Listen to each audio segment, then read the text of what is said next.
Oh, oh, oh, yeah, yeah. Shout out sa Hambugero at Bastos na Baste.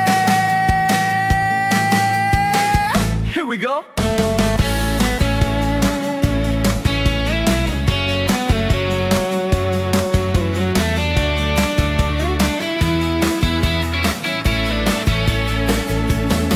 Basteng Bastos, super ang yabang.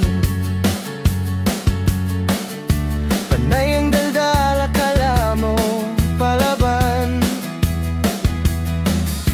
Bunganga niya ay sobrang maanghang, pero sa totoo lang wala naman tapang. Oh, Basteng Bastos, napakagaling. Magaling daw siya yang magboxing. Mata niya'y palaging pabaling-baling. Ayun naman pala ay isang sinungaling. Basteng Bastos, isang malaking hangal. Tingin sa sarili ay tunay na marangal. Taglay daw niya ang kaniyang dangal, ngunit pagkatao ay tulad ng mabahong kanal.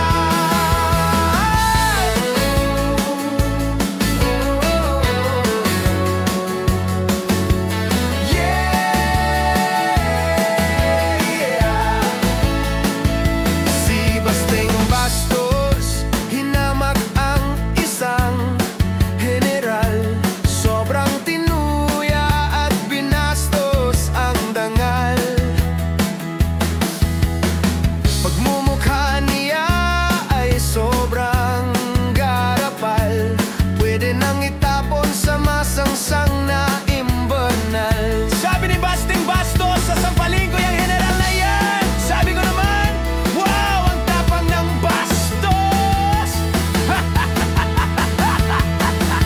Basteng Bastos, isang malaking hangal. Tingin sa sarili ay tunay na marangal. Taglay daw niya ang kaniyang dangal, ngunit pagkatao ay tulad ng mabahong kanal. Ang Basteng Bastos, naghamon ng suntukan. Isang magiting na general, target na bakbakan.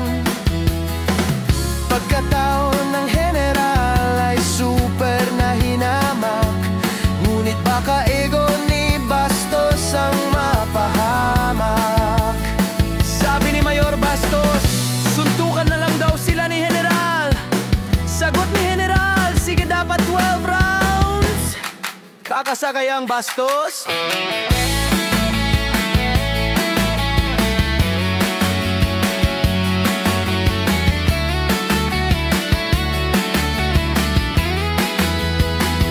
Basteng Bastos, isang malaking hangal.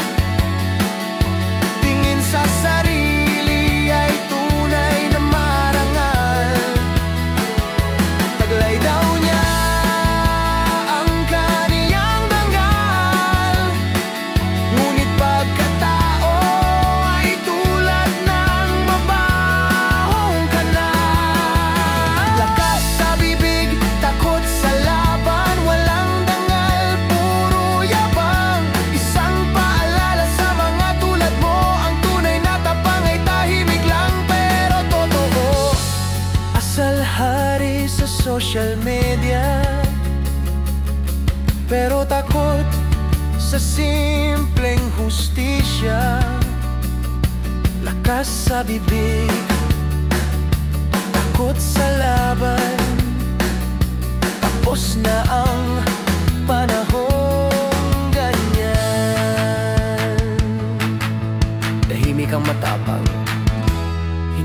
bastos at kaya bang yabang?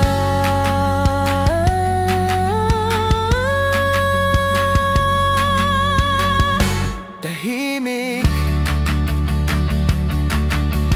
pero totoo.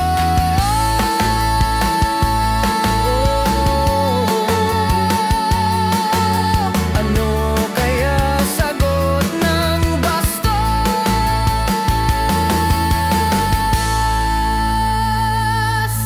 Here we go.